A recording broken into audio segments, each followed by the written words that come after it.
Maki nampak berjalan pulang ke rumahnya. Ya, itu adalah rumah keluarga Zenin. Namun bukannya disambut hangat, Maki malah direndahkan oleh Naoya karena kondisi tubuhnya rusak. Naoya yakin wajah dan tubuh Maki tidak akan bisa dipulihkan kembali. Maki pun menanggapi pernyataan Naoya dengan ketus. Tentu saja Naoya kesal dan semakin merendahkan Maki. Dia bahkan mengancam Maki dan akan merundungnya lagi seperti waktu dulu. Maki pun tidak memperdulikan ejekan Naoya. Dia lantas berlalu begitu saja tanpa sepatah kata apapun. Si ibu berusaha menghentikan Maki yang ingin memasuki gudang penyimpanan senjata. Tapi Maki tetap berlalu karena dia telah mendapatkan izin dari Megumi yang merupakan kepala keluarga Zenin. Sebelumnya Maki mengungkapkan kalau Megumi adalah bagian dari keluarga Zenin. Hal ini sesuai dengan wasiat Naobito. Naobito bahkan menyampaikan bahwa semua aset keluarga Zenin dipercayakan kepada Megumi, baik itu uang ataupun pusaka terkutuk. Tentu saja Megumi menolaknya karena hal itu sangat merepotkan. Tapi mau tidak mau Megumi harus menerima fakta itu. Jika Megumi menerimanya, maka dia bisa mendapatkan informasi tentang 3 keluarga besar serta markas pusat. Tentunya hal itu dapat memberi pengaruh baik di masa depan. Walau sempat berdebat, tapi Megumi akhirnya mengalah dan mau menerima posisi sebagai kepala keluarga Zenin. Maki nampak cuek dan tidak mendengarkan ibunya. Dia tetap melangkah mengabaikan ibunya yang nampak sangat kecewa. Selama ini Maki tidak pernah membuat si ibu bangga. Setidaknya si ibu ingin Maki menurut, hingga membuatnya bersyukur karena telah melahirkan Maki. Maki pun membuka segel gudang penyimpanan senjata. Anehnya, di dalam gudang itu bapaknya telah menunggu. Shin beralih pada Naoya dan Jinichi, di mana Jinichi memastikan bahwa Megumi memang lebih layak menjadi kepala keluarga Zenin daripada Naoya. Pun demikian, Jinichi tidak menentang Naoya. Jinichi berkata bahwa Megumi mungkin dapat memperbaiki hubungan keluarga Zenin dengan keluarga Gojo. Namun seluruh keluarga Zenin tidak terima jika Megumi menerima semua aset. Dengan tersegelnya Gojo Satoru, klan Zenin akan ketinggalan perebutan kekuasaan.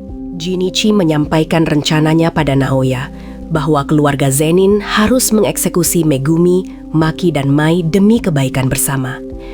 Dengan dieksekusinya 3 orang itu, bisa dipastikan para petinggi akan mempercayai klan Zenin. Parahnya, Ogi Zenin sendirilah yang memiliki ide busuk ini.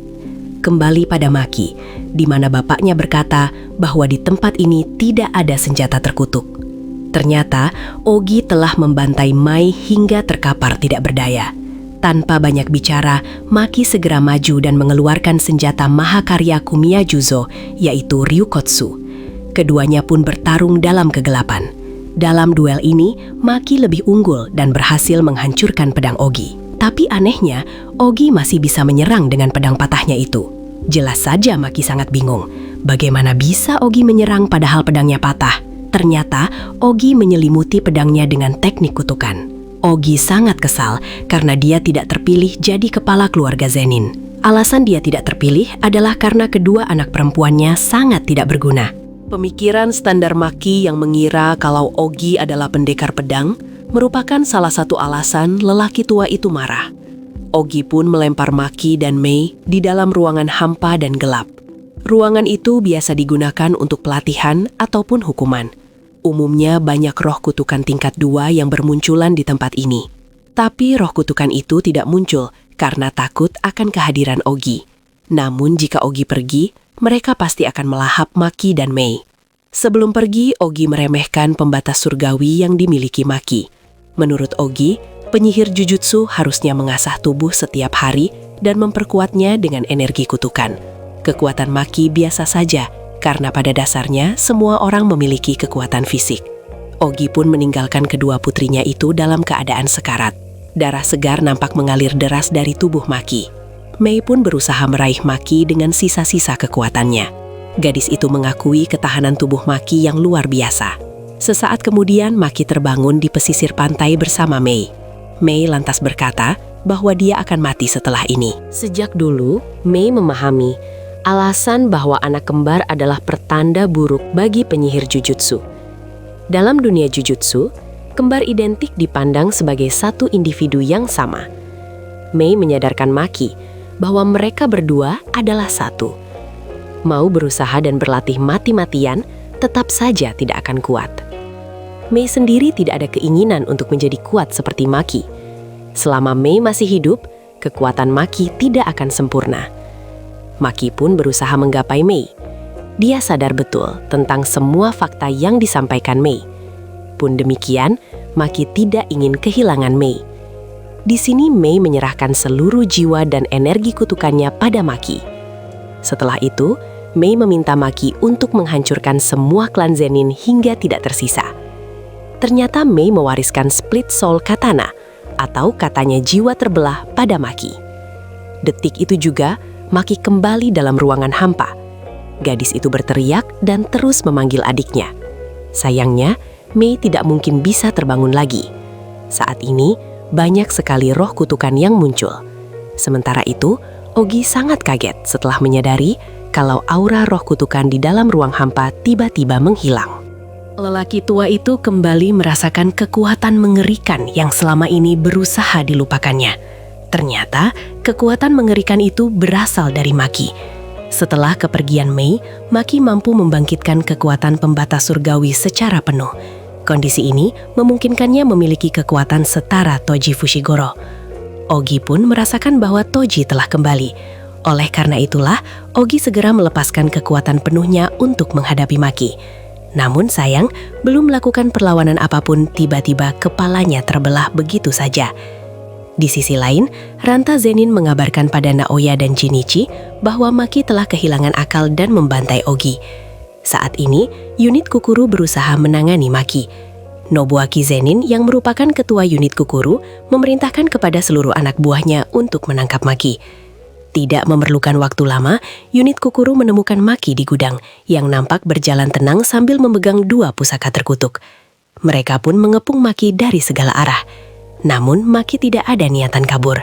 Dia hanya mengingat pesan Mai, utamanya tentang penghabisan seluruh keluarga Zenin.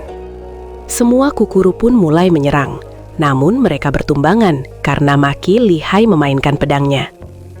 Unit Kukuru yang selalu ditempa dengan latihan fisik siang dan malam benar-benar lemah di hadapan Maki. Tanpa belas kasihan, Maki terus menyerang Kukuru dengan begitu tenang. Tidak hanya di lantai bawah, member Kukuru di lantai atas juga dibantai dengan sangat brutal. Kengerian Maki membuat sisa-sisa Kukuru ketakutan.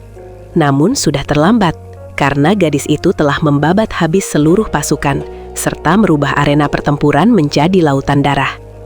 Nobuaki yang barusan datang dibuat tidak percaya dengan kematian seluruh pasukannya. Tanpa diduga, Chojoro melepaskan kekuatan terkutuknya, yaitu manipulasi bumi, di mana teknik kutukan itu menghancurkan seluruh arena dan memunculkan tangan raksasa ke langit. Maki pun terkunci dan digeprek di dalam lautan darah pasukan Kukuru. Nobuaki menyadari kalau unit Hei datang untuk mengatasi Maki.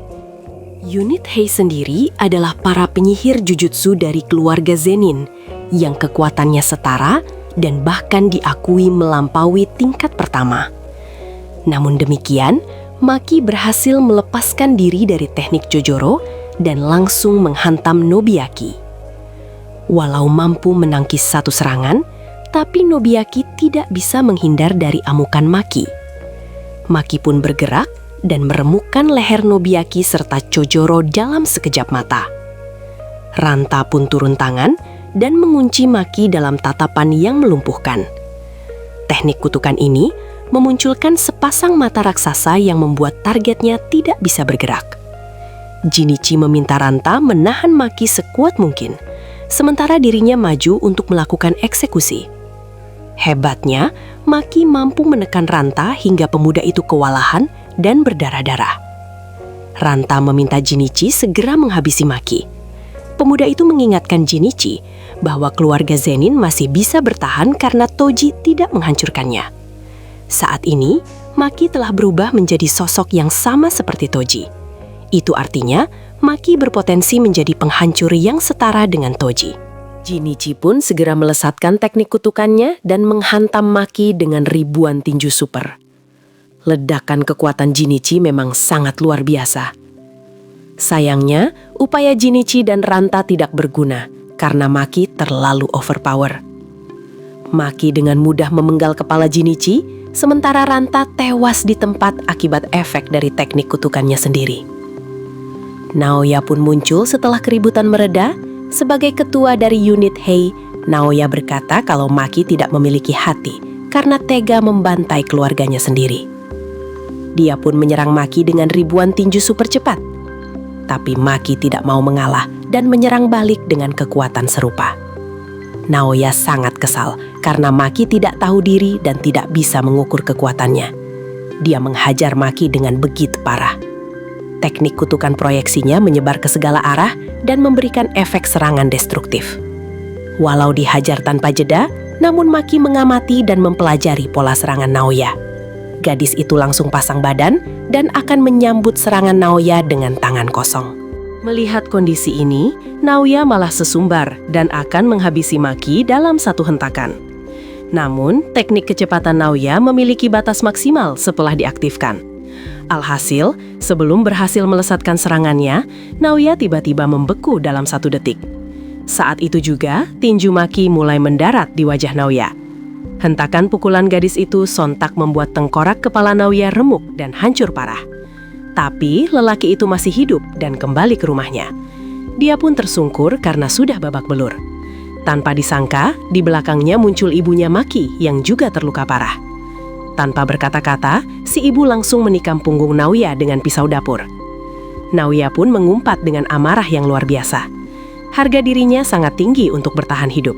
Namun, kekuatan kutukannya tidak bisa bangkit lagi. Akhirnya Naoya benar-benar meregang nyawa bersama dengan si ibu.